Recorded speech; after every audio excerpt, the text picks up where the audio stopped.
우리 다음 교회가 우리 작년 3월서부터 이곳에 세워지게 되었는데 하나님의 분명한 뜻이 있는 줄 믿습니다.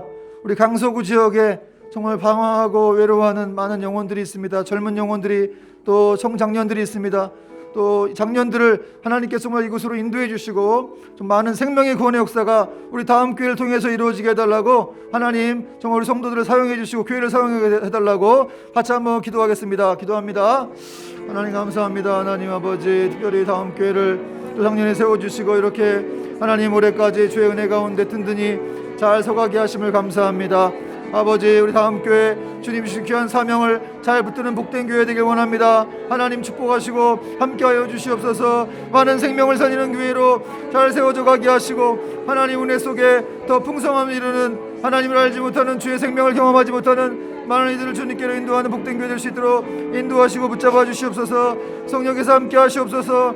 은혜를 도하여서 우리 교회가 더 쓰임받고 하나님의 영광을 위하여 나아가고 달려가는 복된 교회 될 수 있도록, 많은 생명들을 주님께로 인도하는 사명제는 아버지 사명자 교회 될 수 있도록, 십자가의 전달자 될 수 있도록 하나님 함께 하시고 인도하여 주옵소서. 오 성령님이 역사해 주시옵소서. 우리 다음 교회를 사용하시기 원합니다. 성도들을 사용해 주시옵소서. 우리에게 성령 충만함을 허락하셔서 하나님 귀한 영혼들을 구원한 일에 우리가 아버지 쓰임받을 수 있도록 인도하시고 붙잡아 주시옵소서. 성령이 함께하여 주시옵소서. 역사하여 주시옵소서. 아버지, 이 교회를 통하여서 많은 생명이 돌아올 수 있도록 주님께로 인도될 수 있도록 인도하시고 함께하시길 소망합니다. 아버지, 붙잡아 주시고 역사하여 주시옵소서. 하나님 동행하여 주시고 축복하여 주옵소서. 오 주님, 은혜를 구합니다. 하나님 감사합니다. 하나님, 오늘도 저희들도 이렇게 화곡동 현장으로 부르셔서 예배할 수 있도록, 하나님이 코로나 시대에 정말 이렇게 대면 예배를 할 수 있도록 은혜 주심을 감사합니다. 주님, 우리가 일평생 예배자의 삶으로 살아가길 소망하오니 하나님 저희들을 붙들어 주시고 어떠한 상황이든지 정말 우리를 찬양하며 예배하며 예배자로 살아가는 복된 축복을 허락해 주시옵소서. 특별히 이 예배는 온전히 주님께만 영광을 돌리길 원합니다. 사람의 공로와 노력은 다 사라지고 온전히 우리 주 예수 그리스도께만 영광이 되는 귀한 예배, 하나님 우리의 힘과 공로가 아니라 오직 보혈만 의지하여 나아가는, 하나님 보좌 앞에 나아가는 귀한 예배가 되기를 소망하오니 주여 받아주시옵시고 오늘도 성령님의 임재와 역사 가운데 이 예배가 정말 충만한 은혜가 넘쳐날 수 있도록 축복해 주시고, 하나님 우리 성도들 한 사람 한 사람 다 만나 주시길 소망합니다.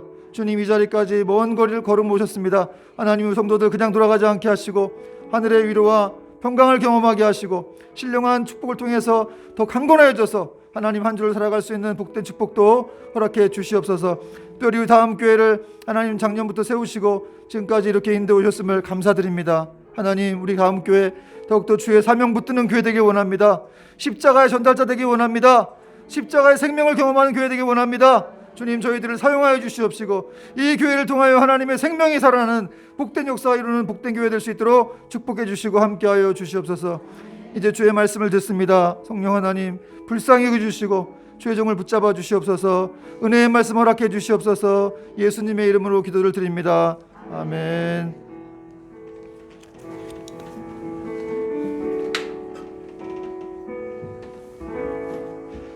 우리 하나님 말씀 보도록 하겠습니다. 좀 더우신가요? 아내가? 더우신가요? 더워? 저기 히터가 좀 줄여줬으면 좋겠네요. 더우시면은. 오늘 하나님 말씀은 사도행전 9장입니다. 사도행전 9장 32절부터 43절입니다. 사도행전 9장 32절부터 43절. 오늘로써 이제 사도행전 9장이 끝나는데요.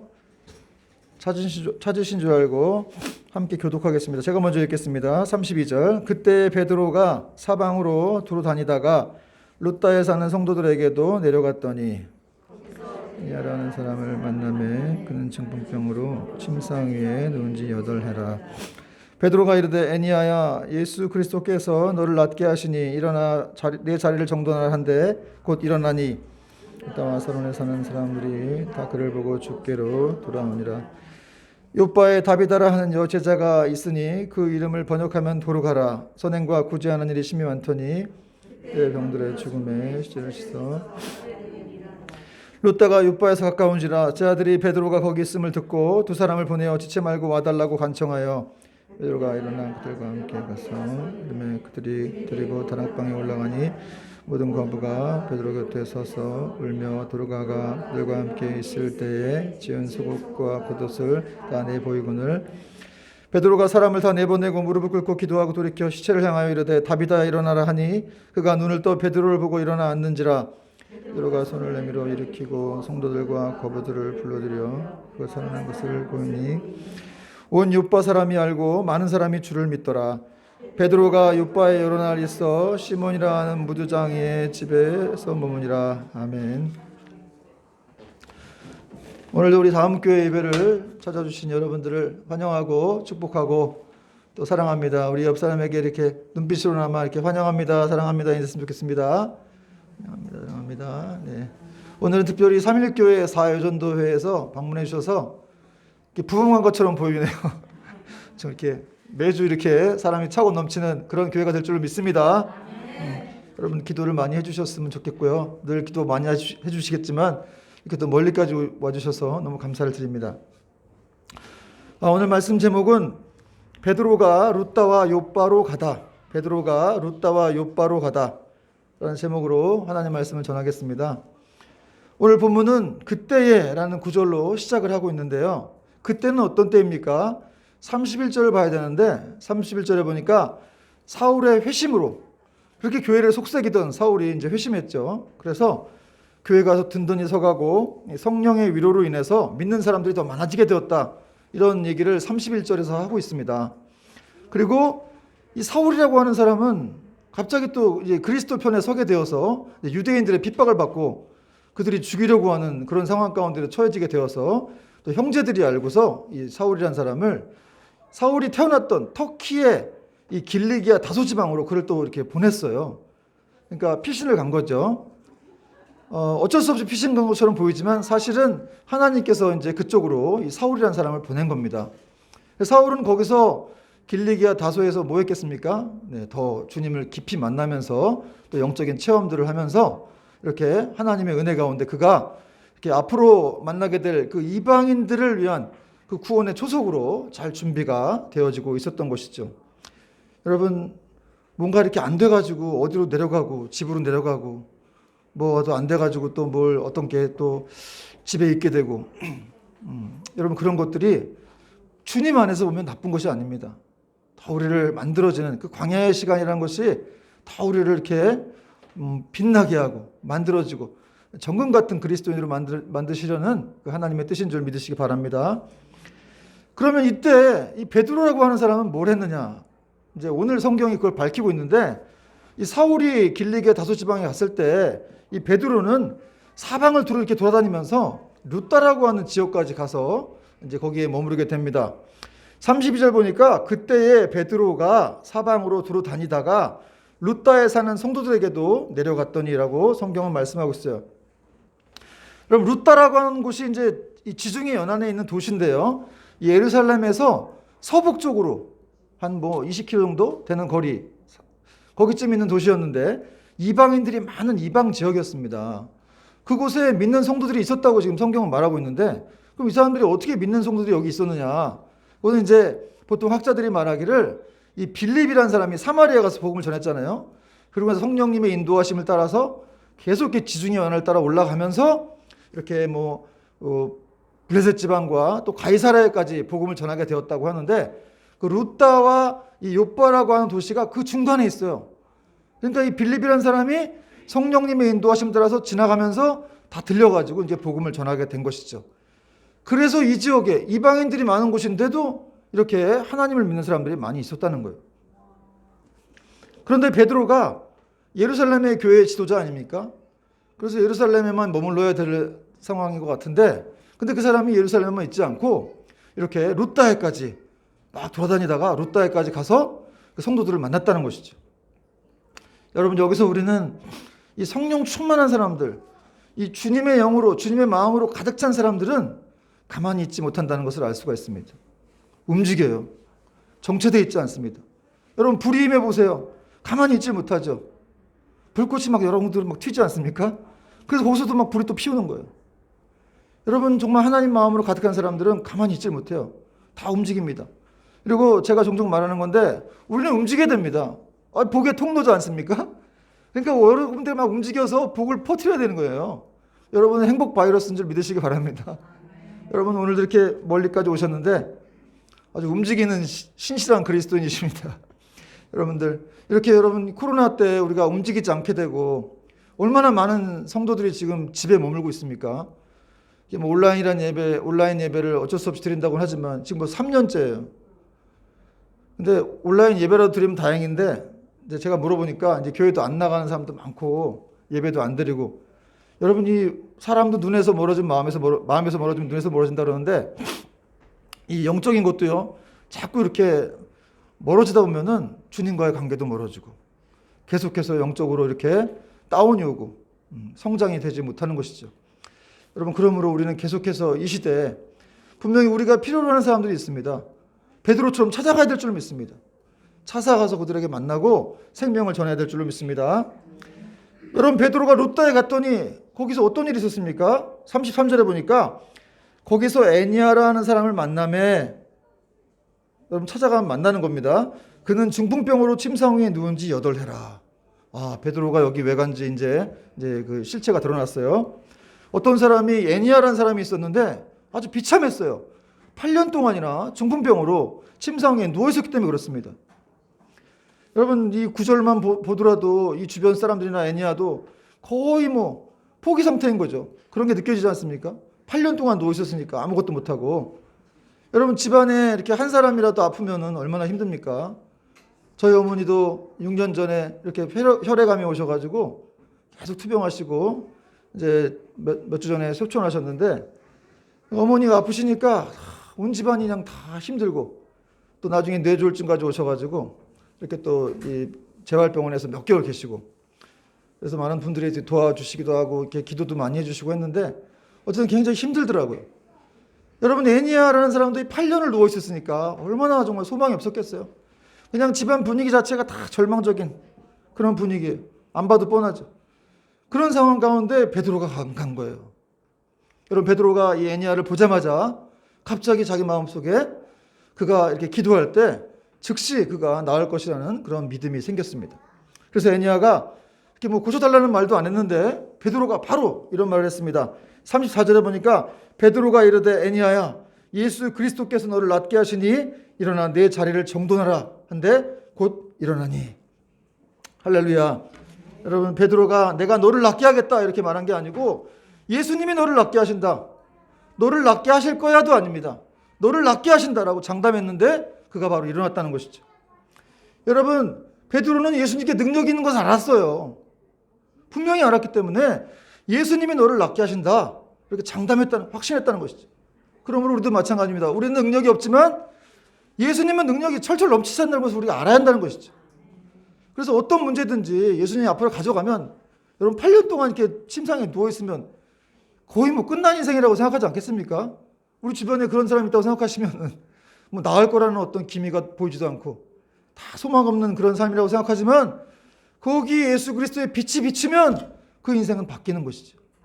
여러분 우리는 능력이 없습니다. 사람은 할 수 없어요. 그러나 하나님은 하실 수 있다는 믿음을 갖는 것이 바로 신앙이라는 것이죠. 근데 많은 사람들이 자기가 못할 것 같으니까 예수님도 못할 거라고 생각을 해요. 여러분 이렇게 염려하는 것도 죄인데요. 하나님을 의심하는 건 더 큰 죄입니다.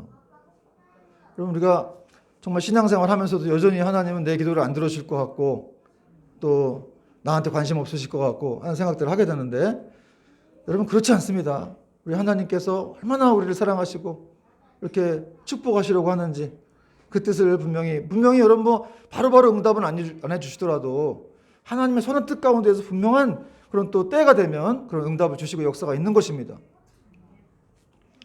그리고 베드로는 일어나 내 자리를 정돈하라 이렇게 말했는데요. 여러분 그 이제 왜 정돈하라고 했을까요? 다시는 이제 누울 일이 없을 것이기 때문에 그렇습니다. 그렇죠? 주님은 이렇게 완전한 치유를 주시는 분이에요. 뭐 고치다가 반쯤 고치고 또 뭐 안 되면 말고 이런 분이 아니시고 완전한 치유를 주시기 때문에 완전히 자리를 정돈하라 이렇게 베드로가 아주 확신에 차서 말을 했다는 것이죠. 그리고 이 말은 내 삶의 주변도 주변도 정돈하라 이런 말이기도 했습니다. 그럼 8년 동안 이렇게 거적대기 같은 걸 이렇게 막 눕혀서 자기가 거기 누워 있었으니까 얼마나 그 주변이 지저분하고 또 막 역겨운 냄새도 나고 그런 상황이었겠습니까? 그런 상황 가운데에서 이 애니야라고 하는 사람도 막 절망 속에서 뭐 헤어나오지 못했었겠죠. 그걸 정리하라는 거예요. 이제 너는 이제 새로운 삶을 살 거니까 그런 모든 것들을 다 이렇게 정리하고 다시금 일어서라 이렇게 베드로가 얘기를 했던 것이죠. 여러분, 우리 주님은 이렇게 영적인 것만 고쳐주시는 것이 아니라 육적인 부분까지 영육간에 완전한 치유를 주시는 분이심을 믿으시기 바랍니다. 애니야의 치료 결과 이런 결과가 벌어졌습니다. 35절 보니까 룻다와 사론에 사는 사람들이 다 그를 보고 주께로 돌아오니라. 여러분, 룻다와 사론이라고 하는 게 옆에 지방인데 이 룻다 사람들 또 사론에 있는 사람들이 다 애니야를 보고 주님께로 돌아왔다 이렇게 성경 말씀하고 있어요. 근데 중요한 단어는 주님께 돌아왔다라는 단어인데 이 돌아왔다라는 단어의 원어적인 뜻이 복귀하다, 되돌아가다 이런 뜻이 있습니다. 그러니까 이 단어가 어디 쓰였냐면은 예수님께서 이 야이로의 죽은 외동딸을 살리셨을 때 그때 누가가 그 아이의 영이 돌아왔다 이런 표현을 썼는데 그때 돌아왔다 할 때 쓴 단어가 바로 여기 쓰인 거예요. 주께로 돌아오니라 할 때. 그러니까 영혼이 돌아온 거를 지금 주님께로 돌아왔다고 말한 건데요. 이게 무슨 말입니까? 여러분, 원래 사람이 어디 있어야 되는 거예요? 사람의 원위치가 어디입니까? 하나님께 있어야 되는 것이죠. 하나님을 떠났던 사람들이 다시 하나님께로 돌아왔다는 거예요. 여러분, 우리는 스스로 난 자는 아무도 없습니다. 그렇죠? 하나님으로부터 다 비롯되었죠. 그런데 우리가 죄를 짓고 타락해서 다 하나님과 멀어졌었는데 그런데 이렇게 이 애니야 사건을 통해서 주님이 역사하셔가지고 이 룻다에 사는 모든 사람들이 다 주님께로 돌아왔다. 여러분, 주님께로 돌아올 때에만 새 생명이 주어지는 줄 믿으시기 바랍니다. 하나님이 새 생명의 축복을 주시는 거예요. 그래서 어떤 사람이든지 주님께로 돌아와야 되는 거예요. 복귀시켜야 됩니다. 지금 예배 안 드리고 있으면 복귀시켜야 할 수 있도록 여러분 기도해야 돼요. 그냥 뭐 우리만 할 것도 아니고 사실은 정말 그 영혼들이 복귀해야만 그 집안에 그 사람에게 생명이 깃들기 때문에 살아나는 역사가 있는 것입니다. 그리고 이제 이 이야기가 이 룻다에서 한 18km 떨어진 요바로 이제 넘어가는데요. 그 요바에서도 어떤 사건이 있었어요. 거기는 이 다비다라고 하는 한 여인이 병들어서 죽게 되는 그런 사건이 발생합니다.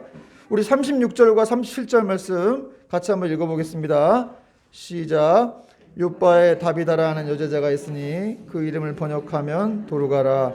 선행과 구제하는 일이 심히 많더니 그때 병들어 죽음에 시체를 씻어 다락에 누이니라. 여러분, 요바라는 곳을 여러분 아십니까? 요바가 어떤 항구죠? 아주 그 유대의 주요 항구예요. 이방인들이 여기 많이 살거든요. 옛날에 그 요나가 이렇게 하나님의 사명을 피해가지고 다시스로 도망가려고 할 때 배를 탔던 곳이 바로 요바입니다. 예, 그렇게 이제 아주 역사가 깊은 그런 곳이었는데 여기에 다비다라고 하는 여제자가 살았다는 거예요. 이 다비다라는 말은 이렇게 히브리어로 표현한 것이고 또 헬라어로는 도르가라고 했고 영어로는 가젤이라고 하고 또 우리말로는 이제 암사슴, 뭐 영양 이런 뜻입니다. 그러니까 여러분, 이 다비다라는 이름 자체가 이쁘죠? 암사슴 안 예쁘십니까? 이렇게 정말 그 이름 자체가 아름다움을 나타내는 그런 뜻이었어요.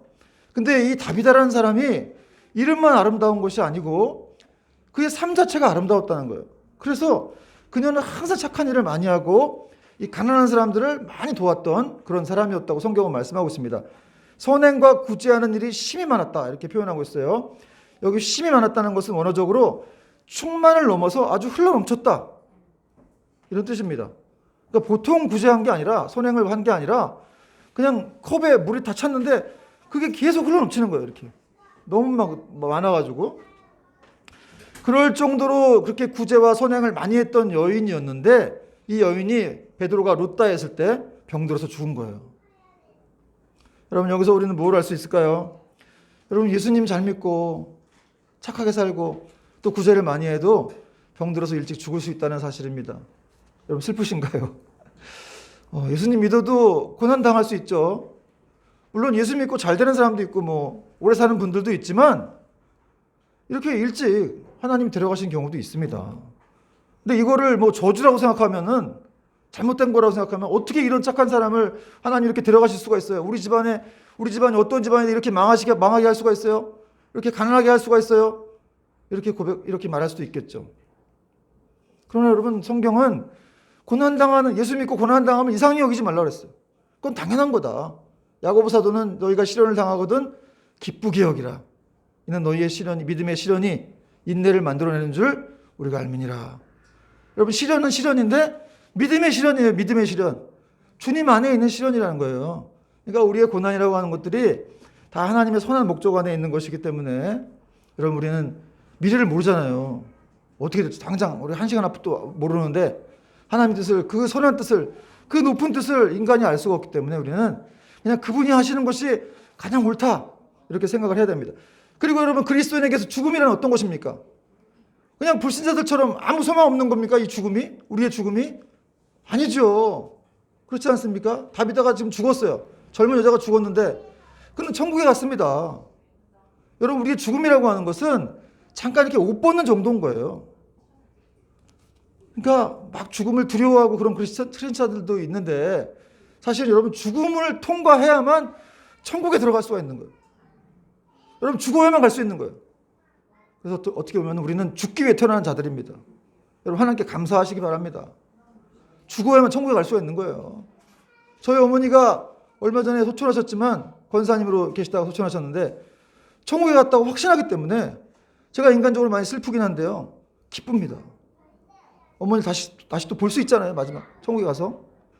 그리고 어머니가 돌아가실 때 아주 편한 얼굴로 이렇게 저희가 찬송가 부르려 들으면서 임종 운명하셨는데, 좀 그런 모습들이 참 이렇게, 그러니까 뭐 다른데 뭐 호스피스 병동은 막 누가 돌아가시면 막 난리 나죠.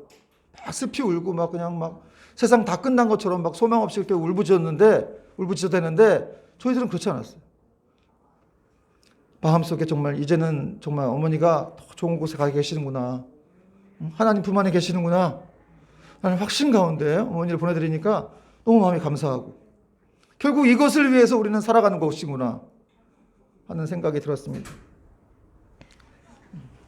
여러분, 정말 우리가 살아가면서 우리가 뜻하지 않은 일들이 발생하게 되는데 그걸 이상히 여기지 말라고 성경은 말씀하고 있어요.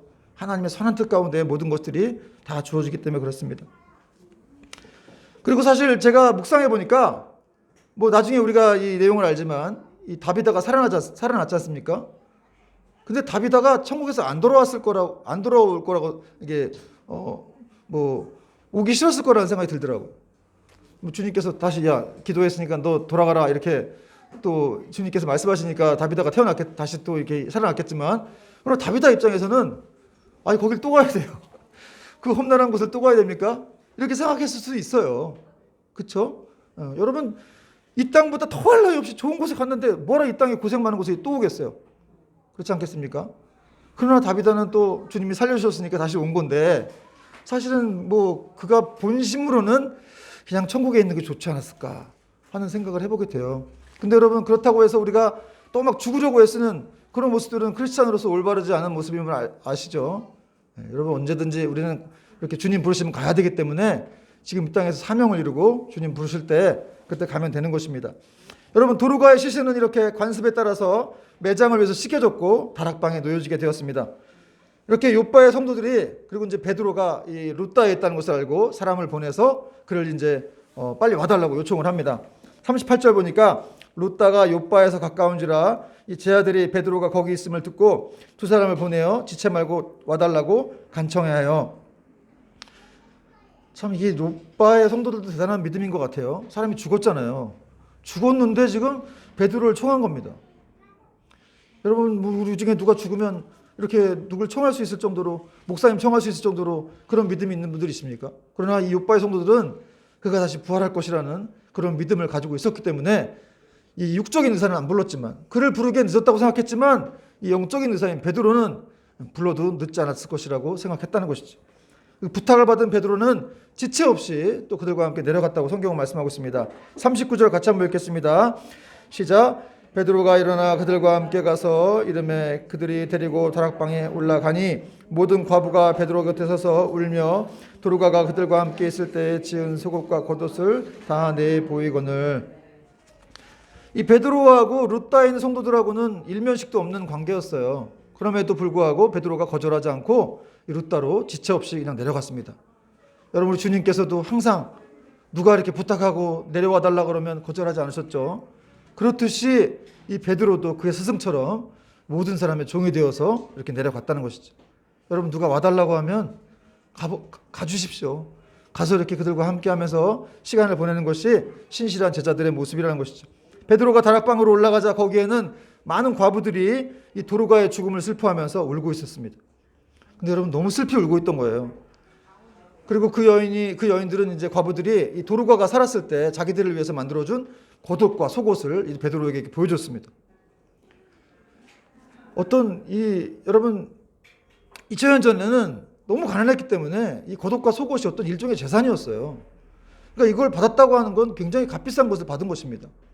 그러니까 도르가라고 하는 사람이 가난했지만 자기가 손과 발로 노력을 해가지고 이렇게 옷을 만들어서 과부들에게 나눠주는 그런 삶을 살았다는 것이죠. 그래서 이 과부들은 그걸 알았기 때문에 얼마나 값비싼 그런 아주 이 힘듦 속에서 이 도르가가 자기들을 도왔다는 것을 알았기 때문에 이 과부들이 더 슬피 울었던 거예요. 그래서 베드로 곁에 서가지고 막 울면서 제발 도르가를 살려달라, 다비다를 살려주십시오 라고 이렇게 그들이 옆에서 부탁을 했던 것이죠. 여러분, 이게 가족들도 아닌데 이웃이잖아요. 과부들이면 가족도 아니고 이렇게 주변 이웃이 이렇게 슬퍼하면서 다비다를 살려달라고 하는 이런 모습 속에서 다비다가 생전에 어떻게 살았는지를, 그가 얼마나 사랑의 수고를 한 사람이었는지를 알 수가 있다는 것이죠. 여러분, 우리는 이렇게 죽고 난 다음에는 우리가 살았을 때 어떤 사람이었는지가 이렇게 드러나게 되는 거예요. 여러분, 결코 이 삶과 죽음은 분리할 수가 없기 때문에 그렇습니다. 그런데 여러분, 이 다비다라는 여자는 처음부터 자선사업가로 태어났기 때문에 이렇게 구제와 선행이 흘러넘쳤을까요? 그건 아니겠죠. 오늘 한 본문의 성경의 한 단어가 이 사람이 왜 그랬는지를 보여주고 있는데, 그가 여제자였다라고 36절에 말씀하고 있습니다. 다비다는 여제자였습니다. 여러분, 제자는 어떤 사람입니까? 자신 안에 십자가의 생명과 사랑이 있는 사람이죠. 그래서 그 십자가의 사랑과 생명을 늘 지니고 있다가 그것을 사람들에게 많이 이렇게 전해준 그런 삶을 살았던 다비다의 삶이었습니다. 여러분, 우리가 죽을 때는 우리를 위해서 어떤 사람, 우리 가족들 빼고 어떤 사람들이 정말 우리의 존재를 아까워하고 정말 슬퍼하고 그럴까요?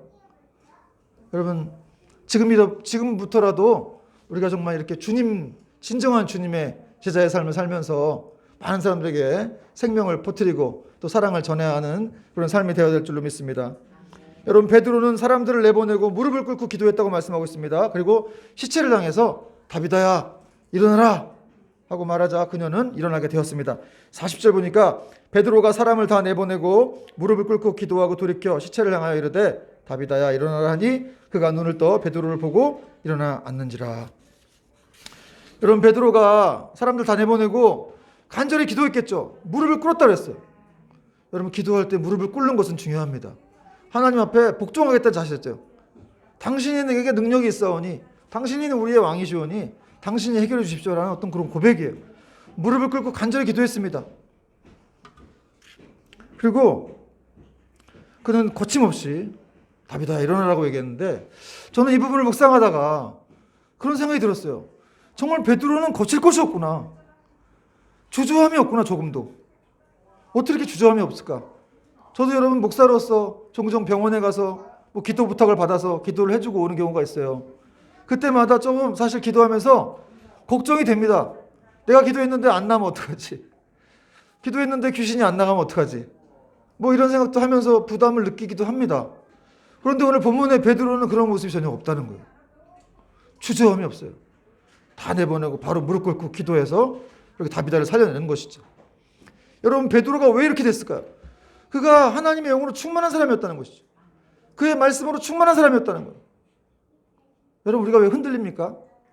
왜 이렇게 주저함이 생기고 어떤 때 부담스럽고 인생이 막 부담스럽고 미래가 걱정되고 우리 안에 말씀이 없는 거예요. 내 안에 네가 나한테 거하면, 네가 내 안에 거하면 원하는 대로 구하라. 다 이루리라. 이런 말씀하셨는데 우리가 주님 안에 거한다라고 하는 것. 여러분 성경을 몇 번 읽으세요? 어떤 분이 성경을 막 200번을 읽은 분이 있더라고요. 그러니까 이분은 기도할 때마다 그냥 말씀이 튀어나가는 거예요. 그러니까 기도가 응답이 안 될 수가 없는 것이죠. 말씀대로 기도하니까. 여러분 기도가 안 되는 이유는 말씀을 잘 모르기 때문이고 하나님에 대해서 분명치 알지 못하기 때문에 자꾸 이렇게 중언부언하게 되고 그러는 것이죠. 여러분 성경을 읽어야 됩니다. 성경을 읽어야 우리의 삶이 더 견고하게 붙들리는 거예요. 불안하지 않은 겁니다. 어떻게 믿음이 생기죠? 그리스도의 말씀을 들음으로 말미암아 생긴다 그랬는데 여러분 베드로는 그 말씀으로 충만한 인생이었다는 것이죠. 그래서 그는 주저함도 없고 고칠 곳이 없었어요. 그리고 다비다 일어나라 기도하고 선포하자 그 말씀과 함께 능력이 일어났어요. 그래서 다비다가 그 죽은 시체가 이렇게 벌떡 일어나 앉았다고 성경은 말씀하고 있다는 것이죠. 여러분 그러므로 우리는 능력이 없지만 하나님 말씀은 능력이 있습니다. 그 말씀을 믿고 선포를 해야 되는 것이죠. 일어나라. 여러분 그 죽은 여인이 이렇게 죽어서 이렇게 죽음으로 닫혀져 있던 그런 눈이 떠지게 됐다는 거죠. 말씀을 듣고. 우리 주변에 모든 죽어있는 상황 가운데 여러분은 선포해야 됩니다. 일어나라고 선포해야 됩니다. 정말 우리 가정이 죽어있다면 소망이 없이 생기가 없는 그런 가정이라면 일어나라고 선포해야 된다는 것이죠. 또 여러분 안에도 죽어있는 모든 것들 정말 사망의 냄새가 풀풀 나는 그런 우울한 상황 가운데 있다면 여러분 안에 선포하시기 바랍니다. 일어나라고 선포하셔야 됩니다. 그럴 때 정말 우리 속에 이렇게 생명의 꽃이 피고 선한 향기들로 가득하게 될 줄로 믿습니다. 여러분 에스겔서 37장에도 이 사망의 골짜기에 있는 마른 뼈들에게 에스겔이 하나님 말씀을 대언하자 그 마른 뼈들에게 이렇게 살이 붙고 힘줄이 생기고 또 생기가 들어가서 그들이 큰 군대가 되었다고 말씀하고 있죠. 여러분 하나님 말씀을 대언한다고 하는 건 이건 놀라운 일입니다. 사실 저 같은 사람이 이렇게 설교자를 하는 이유도 제가 무슨 능력이 있어서 설교를 하겠습니까? 그러나 하나님 말씀을 받아서 대언하는 것일 뿐이죠. 그러나 그 말씀이 여러분에게 이렇게 심겨져서 여러분을 영적으로 성숙하게 만들고 여러분에게 인생의 꽃을 피게 만드는 거예요. 여러분 우리는 능력이 없지만 복음 자체가 능력이 있습니다. 그 말씀에 능력이 있기 때문에 그것을 믿고 던질 필요가 있는 거예요. 선포하십시오. 그럴 때 악한 마귀가 쫓겨나고 두려워 떨 것입니다. 말씀을 갖고 있는데도 불구하고 선포를 하지 않고 그 말씀이 될까 말까 이렇게 생각해버리면 여러분 악한 마귀가 비웃는 거죠. 넌 아직 말씀의 능력을 모르는구나. 그러나 여러분 악한 마귀들이 얼마나 예수님을 무서워합니까? 예수님 자체가 말씀이시기 때문에 그렇다는 것이죠. 베드로는 과부들을 불러서 그 다윗가 살아난 것을 보여줬어요. 봐라. 이렇게 죽은 자도 살리는 것이 바로 하나님의 능력이다. 이렇게 했더니 온 요바의 사람들이 알고 다 이제 주님을 믿게 되었다. 이렇게 성경 말씀하고 있습니다. 41절과 42절 같이 한번 읽겠습니다. 41절 42절 베드로가 손을 내밀어 일으키고 성도들과 과부들을 불러들여 그가 살아난 것을 보이니 온 요바 사람이 알고 많은 사람이 주를 믿더라. 할렐루야. 이 기적을 보고 여러분 기적을 행하시는 이유가 있어요.